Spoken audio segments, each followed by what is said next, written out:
This is Steve Downs, the voice of Master Chief Sierra 117, with a shout out to the Xbox Expansion Pass. Keep your heads up during this time of isolation. Stay positive. Play some games. Most importantly, finish the fight. Thanks for listening to XEP. Master Chief, out.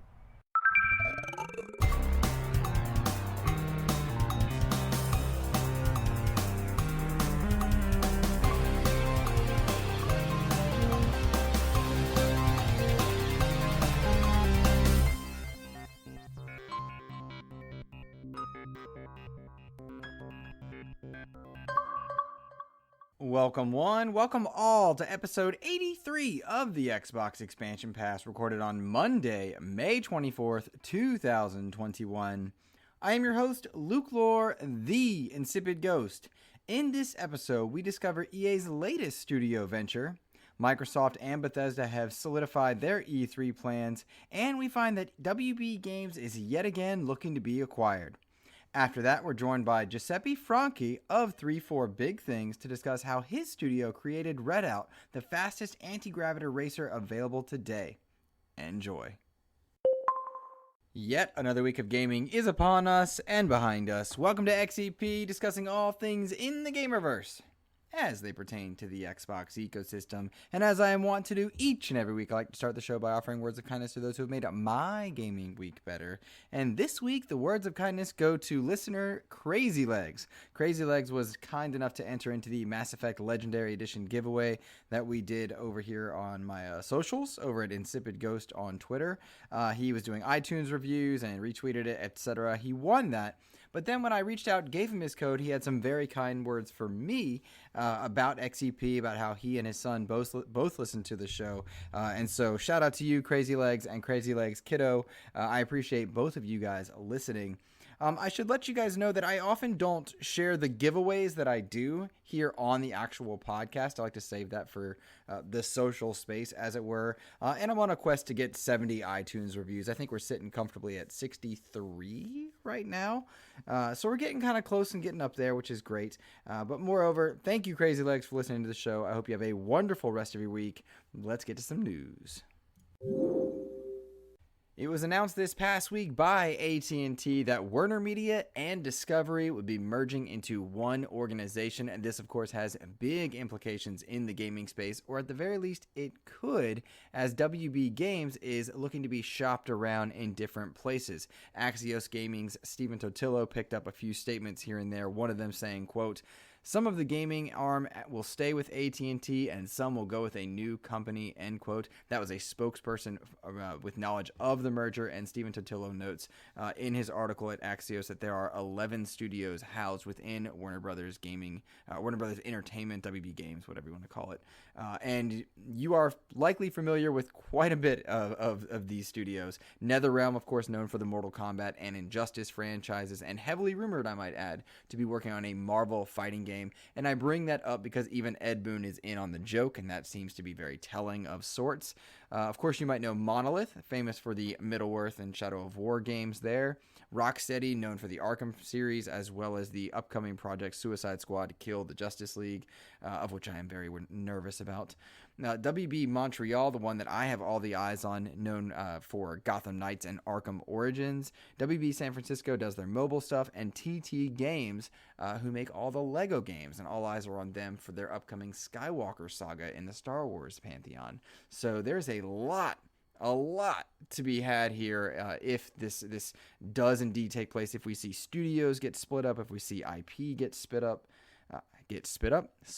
I am very curious to know where some of these go, and a lot of questions as to just who could afford this kind of an acquisition. Now, last year, it was in 2020, I believe July of 2020, that CNBC reported a roughly $4 billion price tag on WB Games by AT&T, and they were looking to be shopped over to Take-Two, EA, Activision. Of course, Microsoft was heavily rumored to be in there as well, and I'm very curious to know just who's at the buying table for these different studios and where these IP go, because that is really what is going to be most telling about the future of the gaming verse in the short term. Studios for long term, IP for short term. You have to imagine both Sony and Microsoft are in the running here, or at the very least investigating their options. Of the two, Sony and Microsoft certainly has the money to spend $4 billion without blinking and it not be a big deal. Sony, of course, has proven time and again their ability to cut deals where Microsoft has fallen short. So I have a lot of questions going forward. Now, the big three in my mind are NetherRealm, Rocksteady, and WB Montreal. I think you can make a heavy case for Monolith in certain statements, and I think you could also understand that TT Games could be very profitable if you acquire them because of their ability to work on the LEGO franchises. But for TT Games, it is the IP that tends to sell that particular studio. Though the Skywalker Saga is rumored to be a full rework on those LEGO franchises, and that might show the studio's ability to adapt and create something new gameplay-wise, which might be promising for a future. All of them would be good pickups no matter who's snagging them. But my hope of all of them is that Microsoft takes the cake here. And before you think to yourself, goodness gracious, I'm listening to the Xbox expansion pass, he's defaulting to Xbox just as his go-to. No, indeed not. Not that at all. When I think about third parties that would have the money to snag this, EA, Activision, Ubisoft, I don't see Ubisoft having $4 billion to snag something like this. Take-Two certainly could, but would they want the overhead, or do they have the ability to focus on it outside of their sports titles? And Rockstar, I'm not sure. Their business model is not necessarily set up for that. And EA has a very schizophrenic track record over the past few years of shutting down studios, just like they did to the Dead Space studio, which seems to stand out in everyone's mind despite it being a good amount of time. We've also seen EA really mistreat their sports franchises and sports fans with the way they treat Ultimate Team, not really producing games for the next year, the next iteration, and very much mistreating the Switch crowd as well. However, within that same EA realm, they've produced things like Titanfall, like Apex Legends, like Jedi Fallen Order, and you have to respect that. You have to respect that a lot. They've certainly treated Respawn very well. And if you look at any of these studios that WB might be shopping out there, all of them command the same level of respect as Respawn does. I mean, NetherRealm, Rocksteady, WB Montreal, all of them are top-tier AAA production studios. And so you'd have to think, well, would they be safe at a place like EA? But then you default down to, okay, we've got Sony and we've got Microsoft.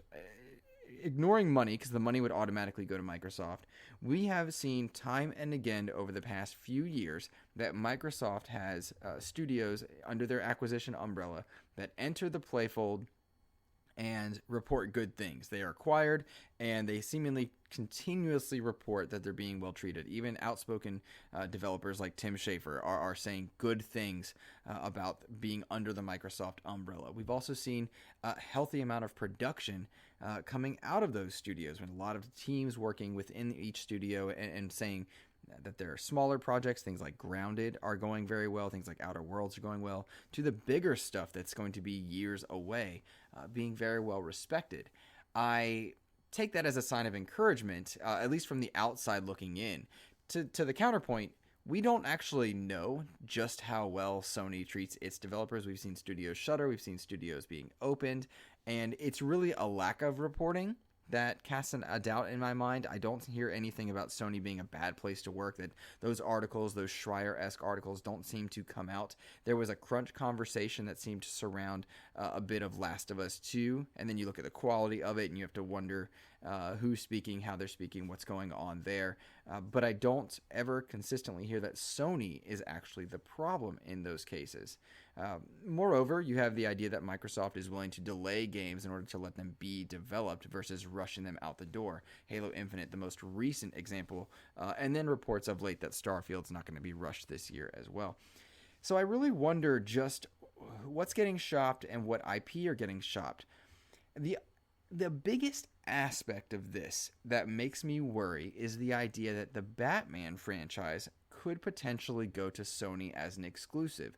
And I don't like when major IP that are well known and respected, that tend to, I don't know if it's the right term, but belong to everybody. I don't like when they go to exclusive developers. for exclusive consoles, I should say.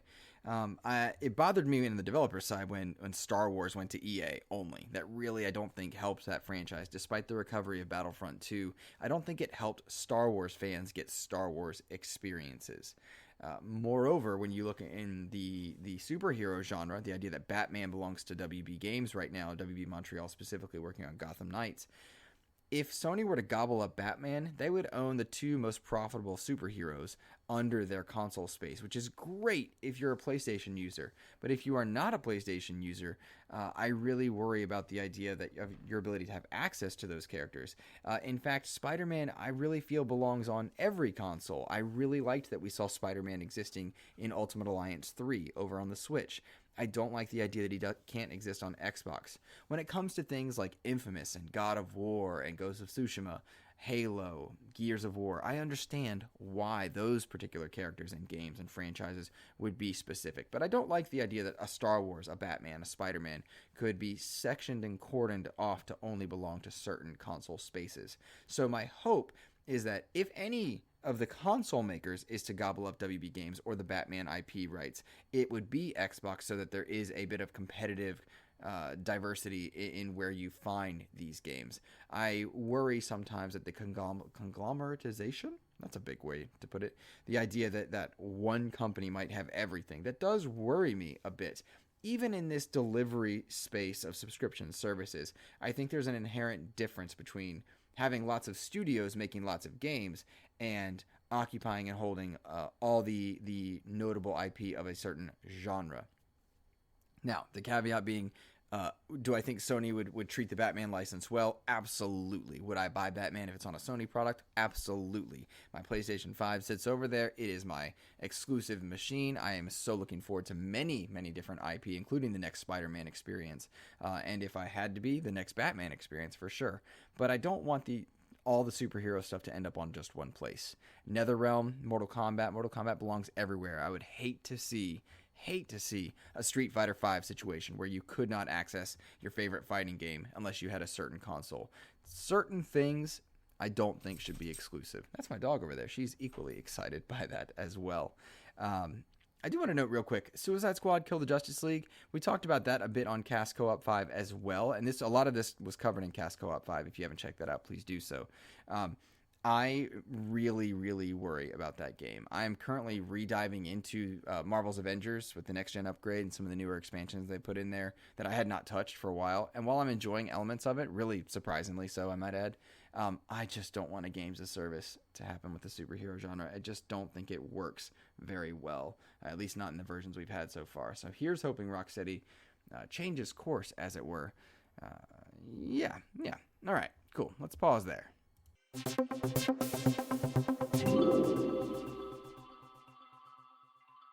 Next up on the docket, of course, this week, we have Microsoft and Bethesda announcing that they are going to have a joint showcase this year for E3 and the various summer events. There was a lot of speculation as to whether or not Bethesda would have their own show, which they've done in years past, or they would be combining with Microsoft, and it looks like we're going to be having a joint showcase overall. This news was revealed in an interview with Le Figaro, where Xbox Game Studio head Matt Booty said that the two companies would be sharing the spotlight at E3 in 2021, which is a big deal, a very big deal, particularly when you recognize that this will be the first time a major event will be taking place since Microsoft's $7.5 billion acquisition of ZeniMax, and that brings in a lot of studios there. It also kind of brings in and retreads the idea of, okay, that's a lot of money, but is it a lot of money? And I'm just not sure. Nonetheless, it was noted that Microsoft's strategy is going to be to leave studios to their creative freedom, and that's something that Matt Booty consistently talks about. However, I'm very curious to see if that creative freedom plays into the showcase at E3. Will we see them get to do their own thing, or are they going to be trying to split up part and parcel with how they show off different games? A lot of eyes are on Starfield and what's going to happen there. I have seen the most this is a tangent, sorry. I have seen the most ridiculous YouTubers and content creators putting out videos like everything we know about Starfield, the definitive compilation, this, that, and the other. And no one knows anything. No one knows everything, anything rather. None of these content creators seem to have inside sources or anything other than vagaries. It's being made by Bethesda. Even the idea that it's exclusive is still technically a rumor. There's even clips of Todd Howard saying, I don't know why people are excited. We haven't shown anything. And it's true. We really don't know what this game is. I'm thrilled to know what it will be when we find out, but I'm not holding my breath, and I'm certainly not going to pretend that we should all be just ludicrously in love with it because it's Bethesda. These are the same people that made Doom Eternal and whatnot. Well, not technically, but, like same umbrella. But they also made Fallout 4 and Fallout 76, and those games were riddled with launch issues. My hope is that by being under the Xbox Game Studio umbrella, they're getting funding and time to make it the game they want to make it. Again, I alluded to Avengers earlier. I'm starting to see now where that game was trying to go, and had COVID not been a thing and they've been able to get content out faster without interruption, maybe we would have had a better product there. Microsoft's really good at supporting studios to get games where they need to be after they launch. I mean, and we've had a lot of examples of this, not just Xbox Game Studios, but there are games that launch and recover well. Rainbow Six Siege, Sea of Thieves, No Man's Sky. There's a lot of them, but I don't want Starfield to be in that thread there. So here's hoping that this joint conference shows off good things, shows off enough content where you have proper expectations and people aren't left wanting and wondering what's going to go on there. I am going to use this moment to bring in a few listener questions that have to do with E3. Mav, Mr. Fun Speculation from Xbox Ultimate, I believe, he writes in and says, what kind of a showing will Halo Infinite have E3? And then Aman from from X Talk, he writes in and says, do you think Xbox should end the show with Halo or Starfield? So, great questions, gents. Let me address a few of them first. What kind of showing will will Halo have at E3? Halo Infinite needs to have two different showcases at E3, and you can split them actually up between E3 and Summer Game Fest if you want to. But you need to have some single-player love where you show off a good amount of the single player, you detail why the Pelican pilot is going to be so important as the player's voice in the game. Historically, Chief is a very quiet character, and it was through Cortana that the player's voice was really heard. Like, what's that? What's this? That kind of thing. The Pelican pilot seems to be playing that role of sorts because Chief will still be likely fairly quiet by comparison, at least to his Halo 1 through 3 campaigns. But you need to show off that Pelican pilot's voice through the eyes of Master Chief as you see gameplay experiences in single player. You also need to detail why Atriox is such a good big bad. The villain makes everything when it comes to games like this. The villain is just a key element. You don't get a good Batman game without a good villain, without a good Joker or what have you. So my expectation is that you get a good single player showcase, a trailer as well as gameplay showing off the idea that there's no pop-in on glitches, the stuff they fixed, and really showcase the character building that you have. I also really want to see Craig the Brute in the trailer somehow, and I want Atriox to kill him to just kind of create a new meme of Atriox just wrecking the expectations of the player. That would be awesome.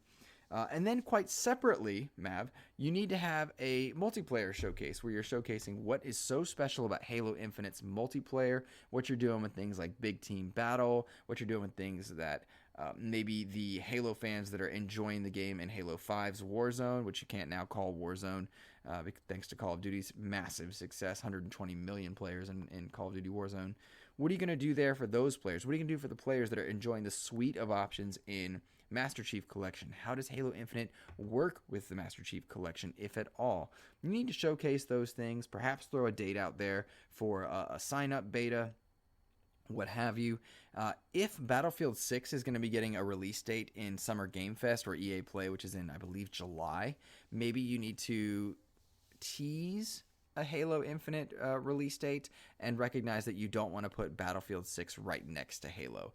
My expectation that right now in my mind I'm taking as fact, which I have no information on, is that Halo Infinite and Battlefield 6 are going to be sharing some information with each other as far as release dates because of the marketing deal that is likely in place there. I do genuinely think that we'll see Battlefield 6 on Game Pass, at least in some capacity. Maybe the multiplayer is in Game Pass, what have you.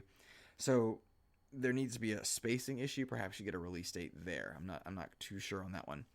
Amon's question about whether or not you end the show with Halo or Starfield, I think you end the show with a new game, a game that you haven't necessarily seen before. Starfield is fine if Bethesda's ready to show it. I don't necessarily know that you end the show with it because it's so far out, and people already have expectations for it. I'm thinking it's a 2022 game. I think Schreier and a few others are spitting out that idea. I think you have Halo in the beginning of your showcase, and then you got Starfield in the middle, and then towards the end, you've got an unknown IP there. Starfield's just this big, weird question mark, so I just don't know how to take it for that one. But anywho, bottom line, Bethesda and Xbox are going to be joint showcases, and I think that's a good thing as we move towards this world where we're really just going to have the two things be one and the same, and I'm stoked for it. And guys, think about it. It's like 3 weeks away. That's awesome.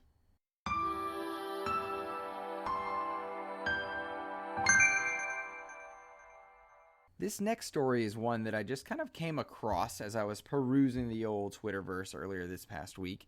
And it's that EA, again, that schizophrenic EA, is building a new team around Kevin Stevens, who was Monolith Productions' studio head during the development of the Shadow of Mordor franchise. This is very exciting to me. There's no real information beyond that other than that then Stevens is now going to have his own studio and EA is going to be funding it. And it'll bring a few key players back into the fold to work with each other. But I'm stoked to see just what talent like Stevens can do. Of course, the Shadow of War and Shadow of Mordor games are just fantastic in their own right. To see him existing in an engine that is not the same as what they were doing at Monolith will be very cool to see. And just to track overall. But I like the idea of us seeing, developers of that pedigree get a bigger check available to them. Moreover, I think EA has a problem right now with open world games, as they really let down with Amy Hennig's game.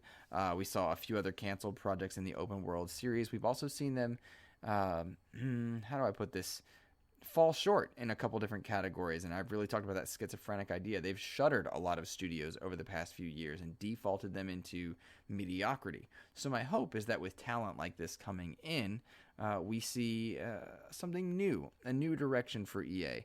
Whether or not they monetize in certain ways all remains to be seen. I know a lot of people are worried about loot boxes and surprise mechanics, and I think it's a tale of two EAs, and I'm not sure which one we'll get with this one. But in the short term, glad to see a new studio being created, glad to see people finding jobs, glad to see talent of that level working on new IP. That'll be dope.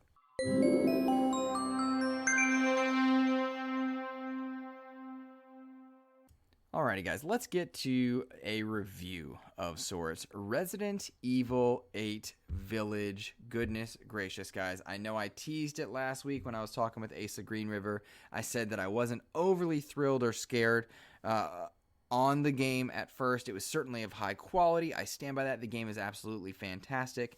After having finished the game, I can tell you that it is among my favorite Resident Evil games of all time. It might even be the best Resident Evil game of all time. It's beautiful. It plays well. I experienced no glitches in my entire time playing it. It is fantastic. It is not scary.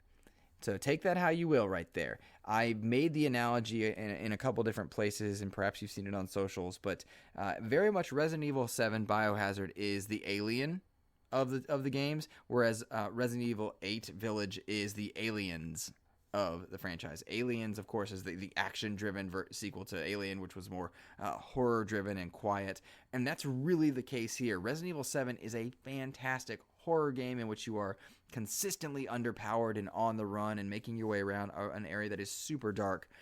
Village is far better lit. You are far more powerful and capable in battling different enemies, and ammo is more plentiful. There's a lot to discover in this huge world. I spent about 12 hours in it, and they both have the same ridiculous nonsense puzzles that any Resident Evil game would have, but Village really went through some good editing, and that the pacing is just wonderful. There is a bit of a change of pace towards the latter portion of the game. The game becomes a bit more arcadey, but I still loved my time with it. I will say, it started off a little slow. I found myself a bit bored in that first castle, which unfortunately, Castle Dimitrescu is where you see Big Vampire Lady and her 3 daughters, and that seems to get memed to death. And the best parts of the game are actually after that. At least in my experience, I wasn't overly thrilled with Vampire Lady, but I really had an absolute blast with this one. I gotta tell you, both Resident Evil 7 and 8 are 100% games that you should be buying and playing. Back off 7 if you can't handle scary games.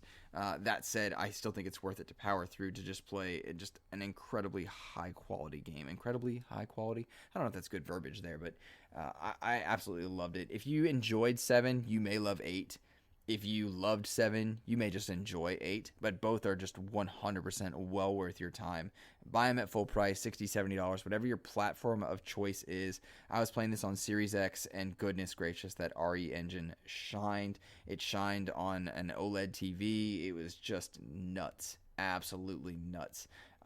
But yeah, I'm thrilled to death with this one. I will say, once again, I received a code from Capcom for this one, so take that into consideration as you hear my words. But I think if you examine the reviews that are out there in the interwebs as well as this here, you'll be quite pleased with your purchase. Definitely check out Resident Evil 8.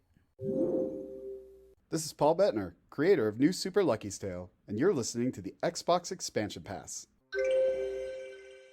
Listener mail time before we get to the interview with Giuseppe Franchi, who, by the way, that's a great interview. I really enjoyed hearing him talk. Some interviews are about games that you may never have played. Of course, Redout is an anti-gravity racer. You may have never played Redout before, and you might have just been like, oh, cool, it's another Wipeout-like game. Just hearing him talk about design and kinetic lines and how you give the players certain experiences is really neat, and a special treat for me, I guess, because I like the game, so take that how you will. Let's get to some questions here. This first one comes from Mr. Dano, and Dan says, remember when Netflix had that feature on Xbox 360 where you could watch movies in a little theater with your friends and their avatars? Yeah, I still think about that. Oh man, I do remember that, Dano, and I never used that feature. I never really wanted that feature. I think it would have been cool to have during the pandemic, if I'm being honest, but I never really sit still long enough in that kind of a setting for sure. But I think it'd be great to see a use of the avatars in some way, shape, or form now, because they're largely useless and hidden behind just menu after menu. It would be kind of cool to see that come back in some way, shape, or form, viewing parties in one way or another, be it from Netflix or another app. They seem to be kind of a thing at the beginning of the pandemic as people tried to reach out. I don't know that that would still be the case, but hey, I mean, why not? If the feature is available and easy to do, it'd be cool to see if it was rolled out there and checked out. Good question, or rather, good comment, Dan. This next question comes from Eric Jackson, and he says, what, in your estimation, does Halo in its post-delay reintroduction need to show to put concerns fans or yourself may still have, if any, to bed? What would give reassurances that it's on the right path? Great questions, Eric. I think I might have accidentally answered a few of these earlier in the episode, but as I said earlier, two different showcases for Halo Infinite. One dedicated to single player, one dedicated to multiplayer. The multiplayer is the one that you need to roll out dates for insider betas and open betas. You need to really do some flight testing on that and make sure that when you launch Halo Infinite's multiplayer, free to play for everybody in the world to check out, it is ready to go. No Master Chief Collection mess, no looking for lobby, crashing, that kind of thing. Really check this thing out and make sure it has the smoothest launch possible. You're showing off a game that you've had in development for a long time. You're showing off a game that you were willing to delay a year for. You want to make sure that every single one of those betas stress tests the hell out of those servers and gets them ready to roll in the best ways possible. You also need to make sure that you're showing off what's special about Halo Infinite's multiplayer that might bring a player over from Fortnite, from Call of Duty Warzone, from Apex Legends, or from any other competitive shooter out there. You got Battlefield 6 launching in the same window, likely a new Call of Duty as well. You really need to make sure that you are giving people a reason to check out Halo, because them young people, they don't care about Halo. People like me, I mean, I got the freaking Mega Bloks Pelican over there. I love Halo. But we got to find a way to sell it to the used in the right way. And then, of course, the single-player stuff. Sell the villain. Sell the villain. You're already playing as Chief. That's going to bring a lot of people anyway. But sell the villain. We got to figure out why Atriox is such a great big bad. This last question comes from Eaton Ruby. He says, considering the murky future of WB games, could NetherRealm Studios end up a Microsoft first-party studio? Mortal Kombat and Justice-based games on Game Pass day one, but also huge member discounts for character DLC. Their money and engagement rates make it a perfect for hitting Game Pass's KPIs. Oh, man, you're making good points, and I hear you, and I am sure that is being looked at. There are certain acquisitions that I could see Microsoft making and not putting things exclusive out the gate. Fighting games would be one of them. Fighting games live and die by their community. See Street Fighter V. That has a great healthy community that nobody knows about or cares about, and Street Fighter is not a known property anymore. Injustice and Mortal Kombat took the cake on that because it was available in so many other places. So yeah, I can see a scenario where Microsoft buys all of WB Game Studios. I can see a scenario where they buy just some of them, where they grab what they can. I can see a scenario where they buy up WB Montreal and Gotham Knights and give it to everybody, PlayStation, Xbox, whatever. There's a lot of ways to interact with that one, but they absolutely, in a fighting game, would love to have the Game Pass audience have that available to them, and discounts on character DLC would certainly sell a lot more. We've seen that proven time and again. So here's hoping we see some progress on that front. But it's a good question, Eaton. I just don't know that I have the right answers for you. Alrighty, guys. That's going to do it for this portion of the show. Before I kick you over to the next interview, I would love it if you guys wouldn't mind taking the time to share this out on socials. You can find me on Twitter at InsipidGhost, and those retweets really do go a long way. You can follow me on YouTube, youtube.com/Xbox Expansion Pass. That means the world when people check that out on that platform as well. But most importantly, I hope you enjoy listening to the show and are able to write a review for it on the old iTunes. Have a great time. Enjoy the interview. Take care, everybody.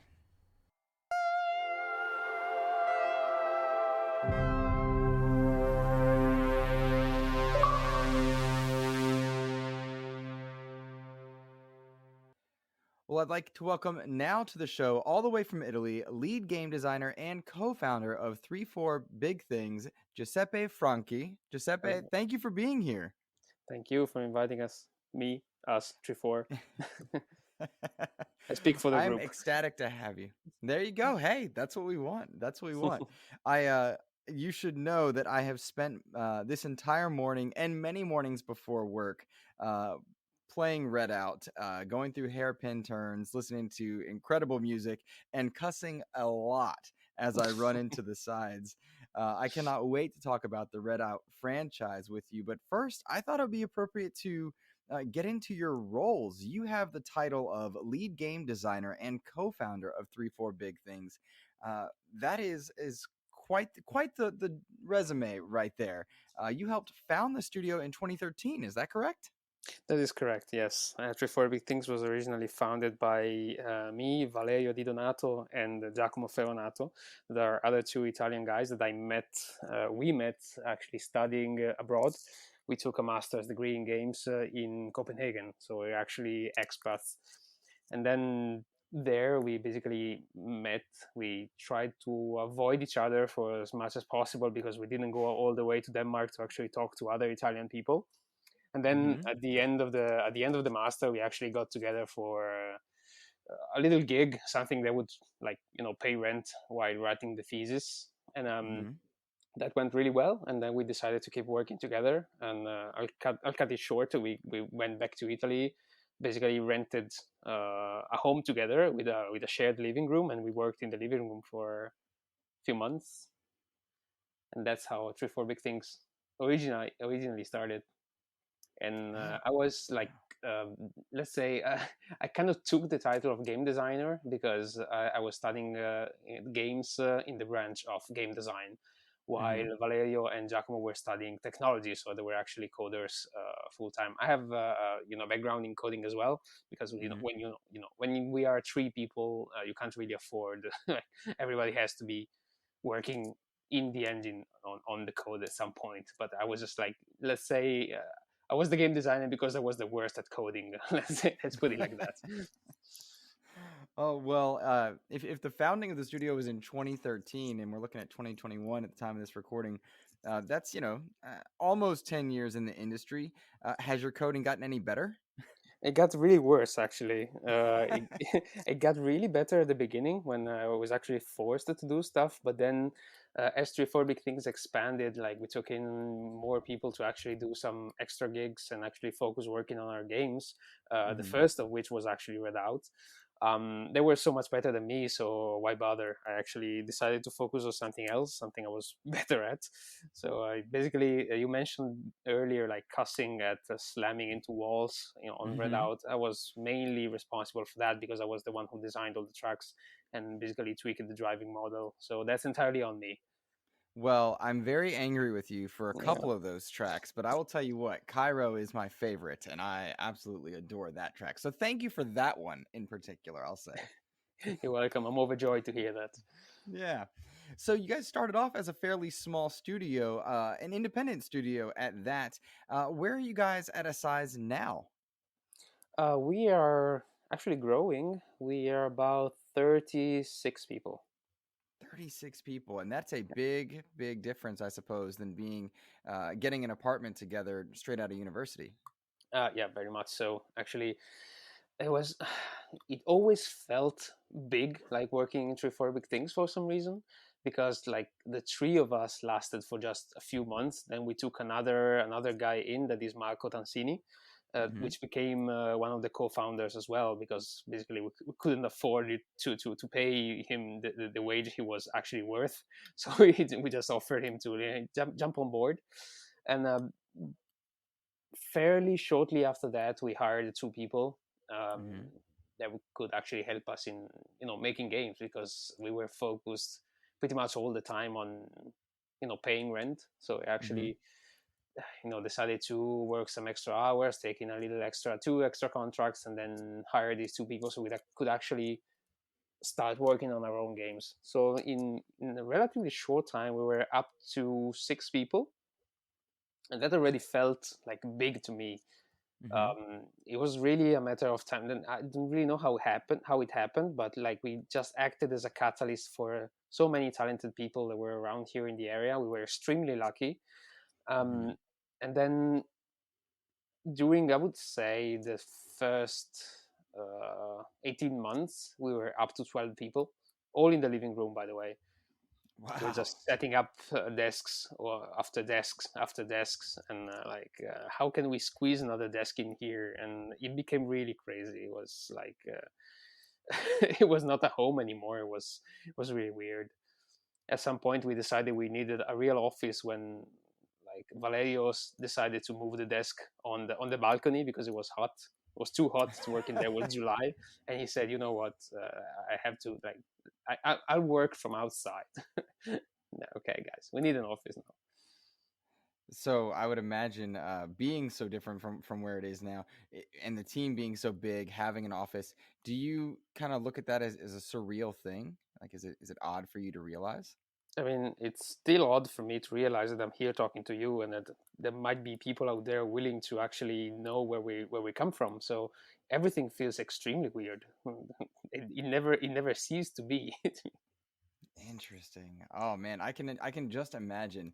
How about pressure? I mean, being a co-founder of a company that's been around for so long, you guys have won a ton of awards for the Redout series. One of the biggest Italian independent developers as well. Any pressure? Do you feel burdened by any of that, or is it something that you can hang your hat on? um, Not really sure how to answer. I mean, the imposter syndrome is always there. Mm-hmm. It gets really hard also in our history, also because after Redout, which was extremely successful by our standards, like we were really blown away by the support we got from the players, and like how well received generically it was, like how fun it was, and the reaction from the people playing it. I'm not just talking about commercial success, just like um, people comparing it to F-Zero, saying, "Oh, this is exactly like the old classics." That's what really made us, feel like that we were achieving something. Like, there is still space in the game industry to do something. Like, you have a voice, you can say something meaningful. That was an incredible realization to make. And of course, after that, we were really like keen on surpassing ourselves, making the next big thing, making something that was even bigger, even better. We haven't managed to do that yet. Like, all the games that came out fell. I mean, I don't want to say that fell short of expectations, but like had a weird development roadmap. All of them, for one reason or another. It was a really strange time, but like, as a result, no other game has topped the success of Redout. So after a while, it kind of grows on you. I want to be back there. I want to be acclaimed like I used to be when Redout came out. It's addicting. It's an extremely addictive feeling, and no matter how much they praise the other games we made, that feeling is just like it never happened again. So we're really looking forward to repeat that experience. So we're not done yet, I would say. But yeah, sometimes you do feel like a cheat in a way, like, oh, that was just like a stroke of luck.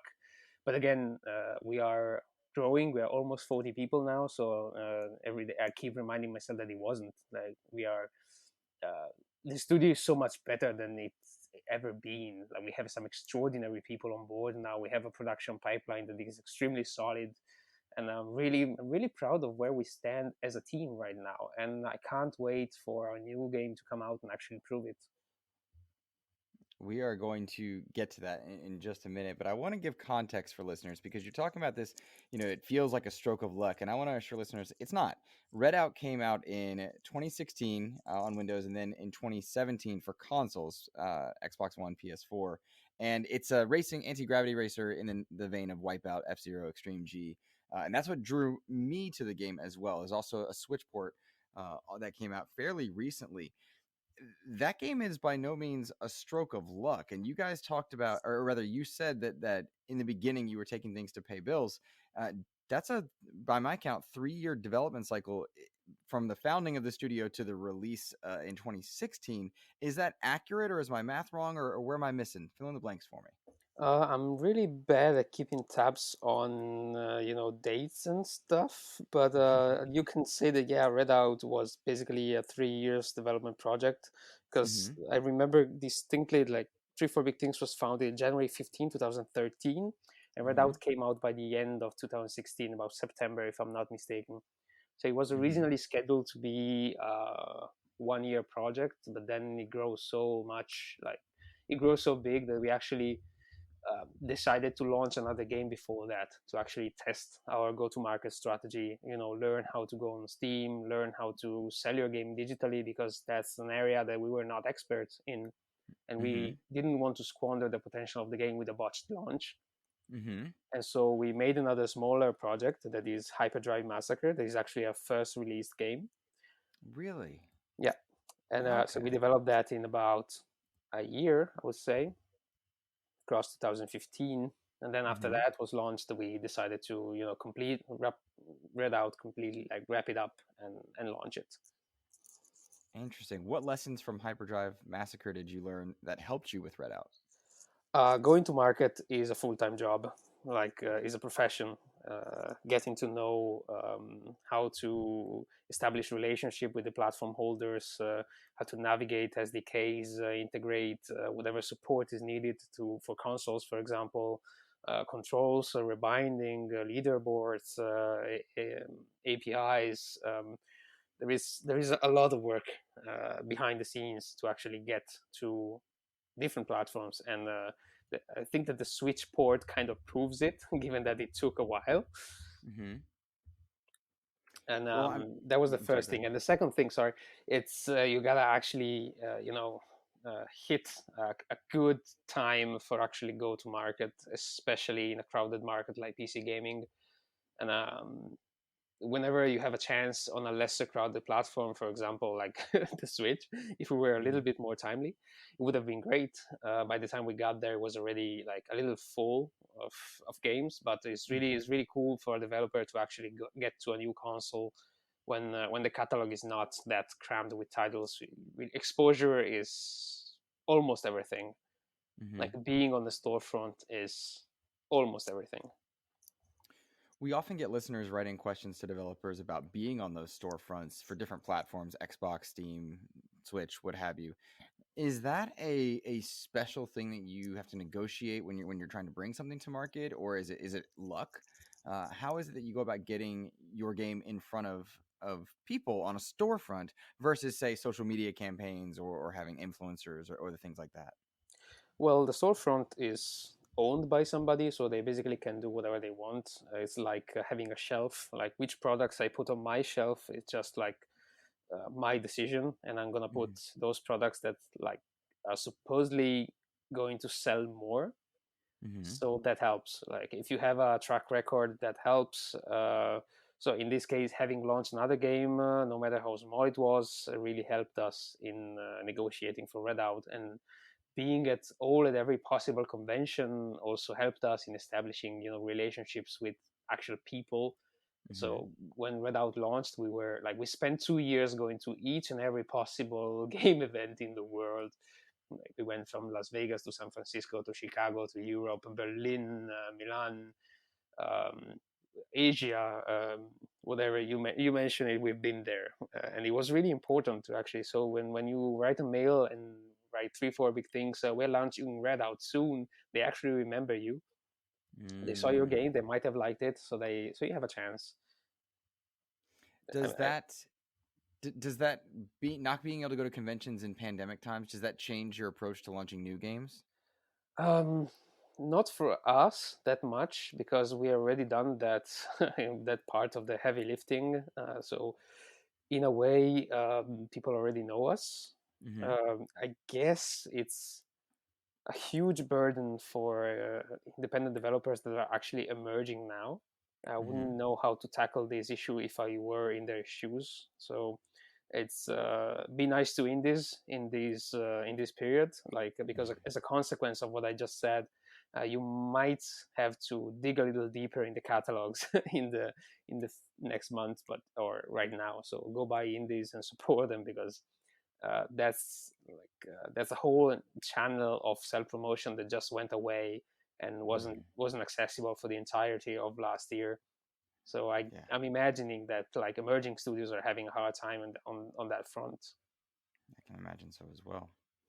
Well, let's go back to Redout now, because this is a franchise that you guys have branched into rail shooters with Space Assault, and we'll get to that. But I want to talk specifically about Redout as this game that now spans multiple consoles. It has DLC. The music is just wildly cool.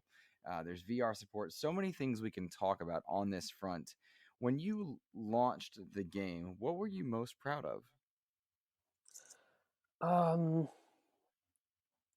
In terms of reception, I was really, really proud of the first reaction videos that came out, like video reviews also from very famous streamers.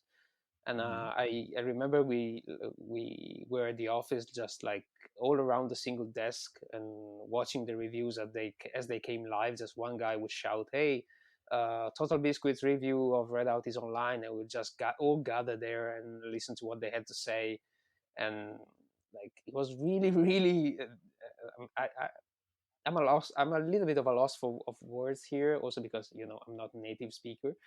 But it was really I can't really describe how it felt like when these famous personalities like described your game as being absolutely amazing, and how this reminded them of Wipeout, and that feeling of excitement they felt back in the days. That was really wild, and it really left you like wanting for more. Then you would find yourself like unable to work and go scout websites for reviews, and go on Metacritic and scout to YouTube and look for other commentaries, look for players, like playthroughs, commented playthroughs. That was really addicting in a way. So I was really proud of the reception that the game had. Sure, the game had shortcomings, and also the videos mentioned them. They were quite apparent, and we were at work like fixing them from day zero, basically. But for some reason, for that game, we were able to overlook these shortcomings and actually focus on the positive aspects, which was really, really cool. What comes first when designing an anti-gravity racer? Is it? I mean, I'm sure concept per se, but as you're building the game, is it tracks? Is it ship design, augments? What's the process for building an anti-gravity racer game? In our case, was the driving model, I would say, because we Mhm. decided that Redout should have been the game that you remember for being absurdly fast. Mhm. At the time when we started, we had a 1 year production schedule, and we were a small team. So we said basically nobody's gonna care about our game if we don't really excel in at least one aspect. That aspect for us had to be speed, like the feeling of speed and the actual speed. So much that we had trouble in with the Unreal physics engine, because like the ship would uh, traverse wide objects in just the space of one single frame, because it was going just so fast that one frame the ship is here and the other frame the ship is there. So basically the physics Mhm. engine couldn't keep up, and you would just like zip through a solid object because it wouldn't pick up the collision. So we had to do some work around that. So the ships actually go real fast in the engine, and we worked a lot in having you perceive this sense of speed as well. We use all the tricks in the book, really: field of view, kinetic lines, camera angles, blur, vignetting, chromatic aberration, whatever could come to our mind. We tested it, and that was really paramount. I would say that's the first aspect. So actually, how the ship behaves and how you Mhm. feel about how the ship behaves. And how do you go about refining that? I mean, are you play testing? Do you have? I mean, I'm sure you guys are play testing here and there, but are you bringing in people that are familiar with anti-gravity racers? Are you bringing in people that are it's very alien to them? How are you gathering feedback on that? We tried a little bit of both, actually. On paper, we knew how it's supposed to work.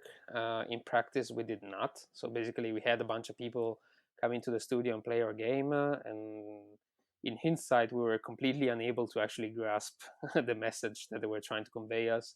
And but as as a mitigation strategy, as I said, we went to all and every possible event, Hmm. gaming event in those years, and I always had that laptop, if not me, just the other guys, that one laptop with the latest build of Redout on it, and we would just like set up on a table and have people play it.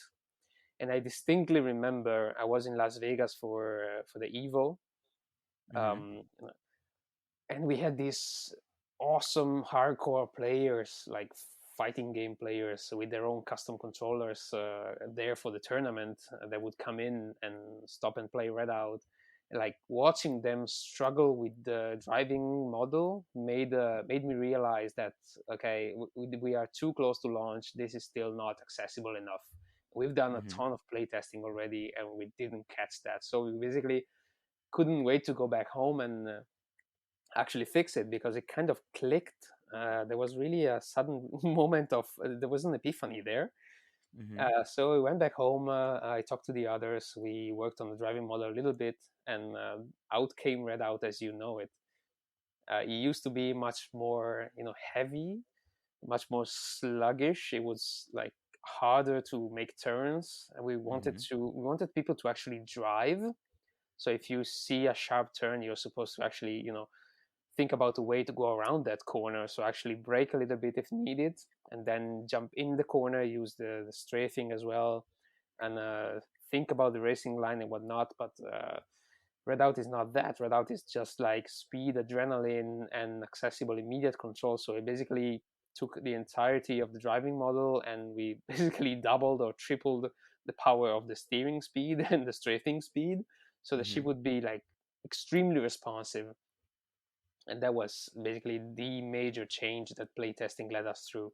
But yeah, in theory, you should be able to anticipate these by having people like come in the studio, play your game as much as possible, and have a focused feedback. Like ask the right questions, and you get the answer, and then you can understand where your game is going, if it's going where you want or not.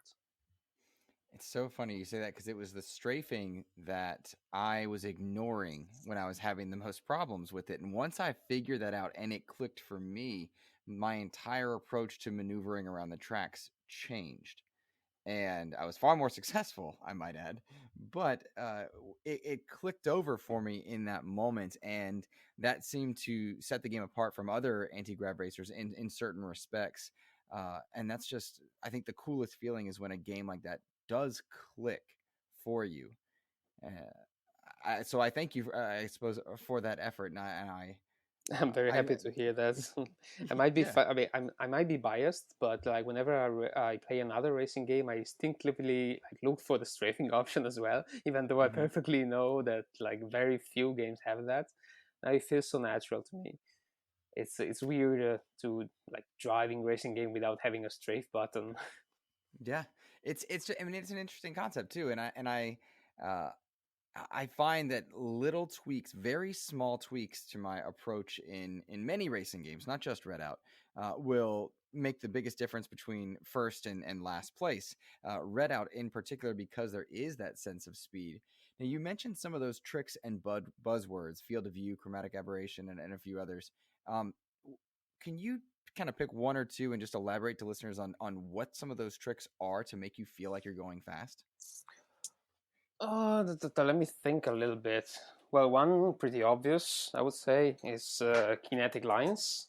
Mm-hmm. Like in comic books, whenever something is moving fast, then you have this thing in the eye that's like you feel like you see something moving at the edge of your field of view, and Mm-hmm. that is kind of hard to represent um, in a 2D space. So Mm-hmm. you basically fake it. You place these objects like these lines moving at the edge of your eye screen of the screen, so at the edge of your eye of your field of view, and that simulates some things coming at you very fast. That is like trick number 0, and the trick number 1, I would say, is field of view as well. By Mm-hmm. changing that on a camera, there is a neat video that you can find of a camera on a train with different fields of view. The train is moving at the same speed, but by changing the field of view of the camera, it really feels like you're going extremely slow or extremely fast. I know that video. It's where like it to me like it zooms in or zooms out, Yeah. as it were. But it does. So that makes perfect sense. That is very cool, huh? Yeah, and that you can use that also for accelerations. Like for example, when you hit the turbo button, you might have like a sudden woo, a sudden change in field of view, and that really makes you feel, whoa, I'm going back in my chair because the acceleration is so big. It's actually your eye gets tricked into like Mm-hmm. believing you're going so fast. That's really neat. That's a very cool, like I suppose, developer specific thing that once you know, you're able to spot it in other places as well. Now, how did you go about choosing the music to match different tracks? I suppose. And as a quick aside, the Mars DLC music is so cool, and I will play that while I'm at work all the time. I'm really happy that you like it. We tried uh, different things, I would say, but the bottom line was the music has to pump you up, basically, and has to make you feel like your heart is racing. So that's why we went for Psytrance as a very first choice. Mm-hmm. That was the initial direction. Mm-hmm. Uh, we then decided to hire a composer. Mm-hmm. That is Shabazians. And another one that was Niels Ives Holtar, that actually studied with us in Copenhagen. Um, and they actually composed the tracks for Redout from scratch. And for some time, we joked about being the only game development studios, the only indie game development studios that actually had an audio composer on the paybook, on the payroll, Mm-hmm. because it makes maybe a little more sense, or it's a little less expensive to actually just outsource it, have somebody compose a couple of tracks and then buy them, and you're done. But having a guy like composing, like looking at the development process, like taking part in the meetings when you actually choose an environment, how it looks, how it feels, that feels like, to us, it felt valuable. And the fact that you are here, like, still saying that the Redout music is awesome, I think is a reflection of that. And apart from the talent of the people who worked on it, of course, that's a given. Certainly so. And to any listener, I would encourage you to go check out the like original soundtrack on YouTube or whatever your service is, because it helps me get through some study sessions, some work sessions at work, and I dig it. I've even been known to play it in my classroom a time or two, which is kind of fun. Now, before we move into kind of the branch of Redout with Space Assault, you guys, I'm seeing here that it's listed as VR support for Redout. Is that a big development switch or change in terms of production? Well, for Redout, it kind of was, but Mm-hmm. because VR was rather young when we added support. Mm-hmm. And also because we kind of had to adapt the fastest racing game ever made that has all these camera tricks that we talked about earlier, that all of a sudden you can't access those because you can't really change the field of view of a player having a VR headset. So the feeling of speed must come from something else. So there was actually quite a bit of design work, and also you have to you can't really rely on a third-person camera anymore. So you have to think in first person. We had to model a cockpit that we didn't actually account for. Mm-hmm. Um, Being able to rotate your head freely actually gave you it was a little weird in some places because you could actually look at something that was not the track, so you could see some either holes in the landscape or something that we didn't really put so much effort in um, placing in the level. For example, some meshes missing or some holes in the terrain and whatnot that you can't really see if you can't rotate the camera freely around. So yeah, there was a little bit of work. So, piece of advice: if you want to support VR, like that's a day zero decision. That's gonna make your life so much easier. Gotcha. I can imagine it's a full-on redesign, it would seem. Well, 3-4 decided to take Redout in a, I would argue, different direction. I know it's a branch of sorts when they came out with Redout Space Assault, which is a space shooter that originally launched onto Apple Arcade and then made its way into console space. At times it's on rails, sometimes it's more open and free flowing. It also acts as a prequel to Redout, but it's a very different type of game. Can you talk to me about the decision to branch, as it were, this space opera of a franchise? Yeah, sure. We actually it's kind of funny because for Redout One, we wrote a ton of useless lore that is actually in the game. So each team has a story, each power up has a story. So it was developed by this team on this planet, and everything hints at that we wanted the Redout. How to say, the Redout competition to be sort of like a motorsport competition with a story, like the founding fathers. Like you think about I don't know, Manuel Fangio, for example. We wanted to have a Manuel Fangio for the Redout universe, because Mm-hmm. anti-gravity racing doesn't just like spawn from thin air. There's somebody has been mingling around with anti-gravity vehicles and was crazy enough to test them on a track and actually race them. Mm-hmm. um, so we wanted to give this impression that you were part of something bigger. And for us, I would say, I don't want to say a small scopes game like Redout, but like for a first title, for a first game like Redout was, it Mm-hmm. was a big effort. So basically, all we did was actually hide these references in the game. And with Space Assault, we actually wanted to develop this story a little bit more because we felt that it was nice. We had something to say, even though it was just, we basically made it for fun, the lore in Redout 1. But we really grew fond of it.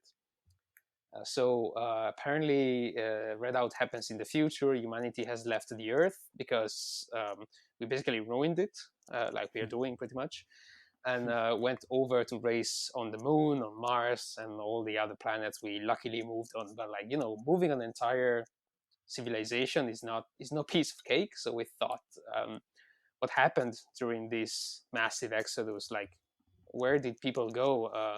Who decided who could move to other planets and who couldn't? Like, as always, there's going to be a struggle there. going to be a power struggle. People in power are going to try to take advantage of their power. There's going to be a massive amount of work to actually, build these huge spaceships and actually research technology to terraform planets or build these huge stations on the moon. And so we basically asked ourselves a lot of questions. And so we thought, why don't we basically place a Redout ship in a 3D environment, and instead of running on a truck, we just let it run free in space. And all of a sudden we had like a space flying game. And then we added guns like pew pew. We went on a multiplayer, and all of a sudden we were shooting at each other. Oh, all right, we have a space combat game. Let's roll with it. And so we started this incredibly ambitious and ridiculous space opera, space combat game, in which you had tactical options. You had enormous ship that you could dock on and that you could move, that you could switch control from your aircraft to this huge ship, and you could move them on a real-time battlefield. It was multiplayer originally, and we basically sat around it was coming along. This project was actually becoming real, but at some point we just sat around the table and we said, okay, this is going to take like 5 years to be complete, and it's always going to be not fully complete as we envision it, because it's just so ambitious. It's crazy.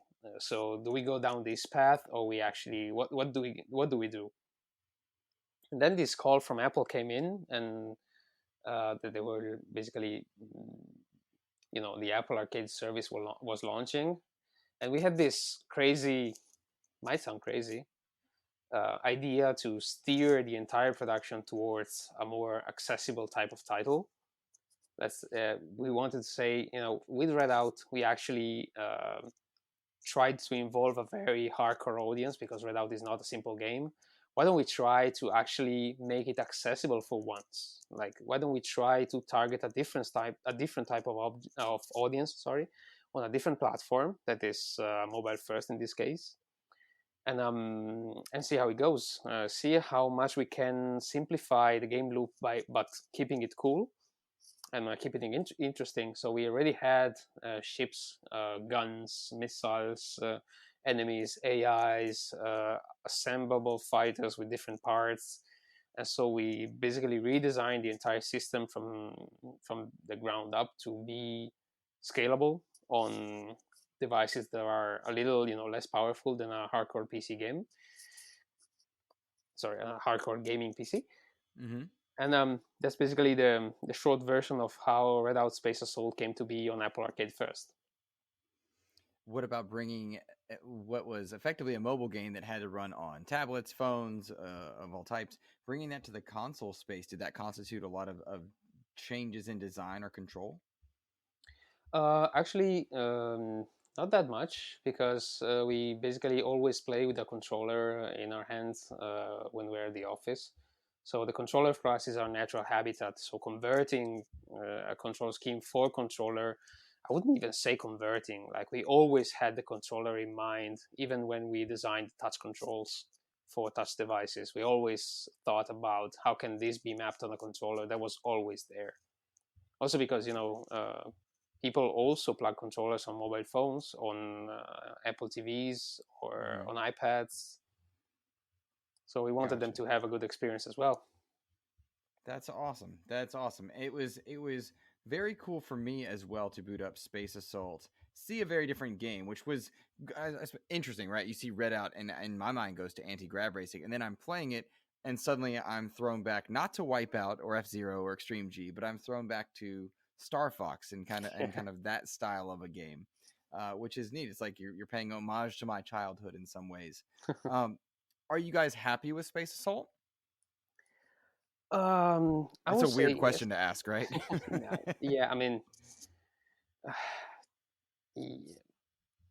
not sure I will ever be able to confidently answer yes to that question to a game I made, because there's always, like, once you work on something for 2 years, 3 years, then all you see is just its flaws and the ways it could improve.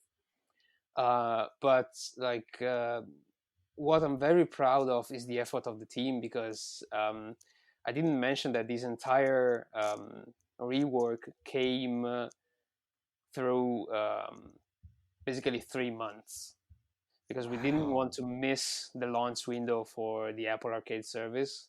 We said, okay, we have this possibility. We have to do this massive conversion. We have 3 months time. Can we make it? Can we do it?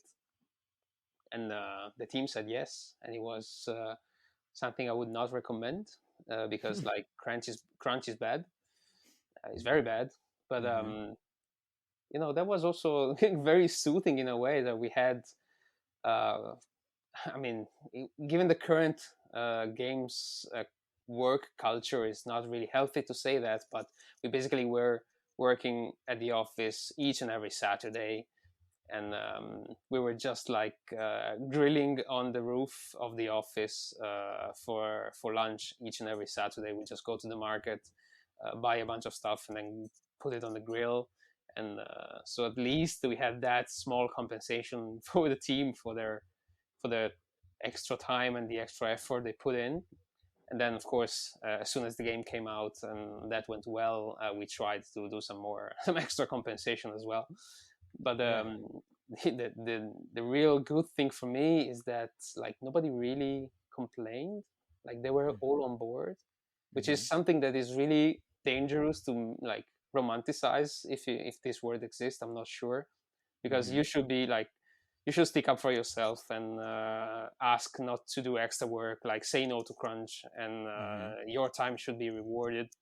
But in a studio like ours, that was still rather small at the time. I mean, Redout already came out, but we really felt still a small group of indie friends doing games they loved. And like seeing that all the team basically put in these extra hours for the love of the game and for the love of the group was really amazing. So this is the realization that we have something more than just a bunch of people working in a game studio. Like for us, 34BigThings is so much more. I mean, yeah, that and I'm thinking about your comments on crunch, because it is this thing that as we spotlight it more in the gaming industry, we realize how detrimental it can be.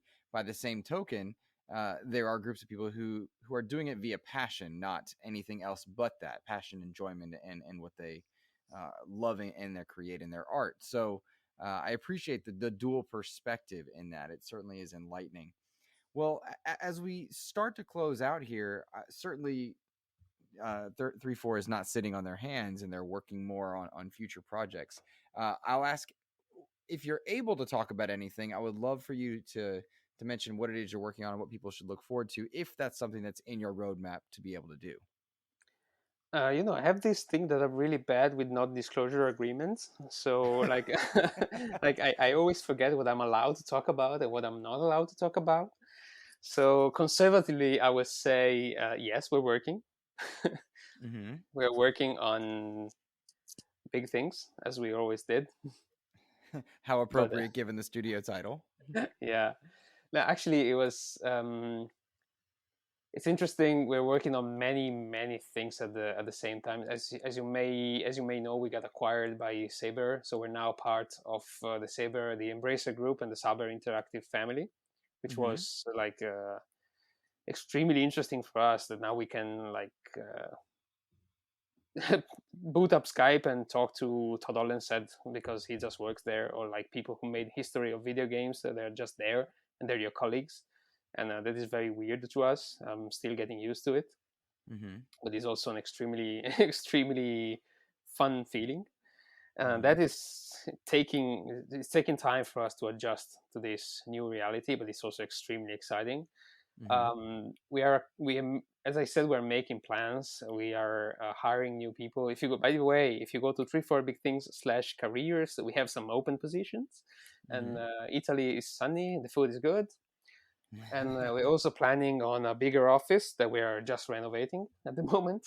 So we do have big plans for the future. Yes, we're at this delicate position where we don't want to lose the spirit I was just talking about, that we are a group of friends, or like you don't need to be friends with us to actually work in 34BigThings. It's perfectly fine if you like clock in your hours, do your work, and then go home. You don't need to be friends with me or with other people. That's like that would be inappropriate, I would say. Sure, But yeah, I like, understand. yeah, but the spirit of like all pushing together towards making awesome games, we wanted to be there. And I know it sounds like overblown, evil AAA studio rhetoric, but it's really not. Like, in fact, we're still working from home, and we're suffering terribly because I miss being in the studio with the others. That is brilliant to see. Now, looking forward, I should rephrase. I am looking forward greatly to what it is that you guys have on the docket. I hope to see uh, more in the Redout universe, more creativity there, more excitement there, because I appreciate the work that you guys do. Where would you like people to go to support you all on socials and to follow you guys for future projects coming forward? Well, we have a Facebook page, we have a Twitter handle, they're both 34BigThings. We have an Instagram account as well, we have a YouTube channel. You can Google our name, you'll find us. We have a Discord channel for Redout, yeah, that's important. If you want to, like, there's still, like, we have an awesome community for Redout, and these crazy people are still organizing weekly Saturday racing events. So in case you just bought Redout and think about, oh, there's no people playing online, you just ping somebody on Discord, and either you'll find something or you'll find a tournament every Saturday for people to race on. Brilliant, brilliant. Giuseppe Franchi, I appreciate you so much for joining us today on the Xbox Expansion Pass. Thank you for your time.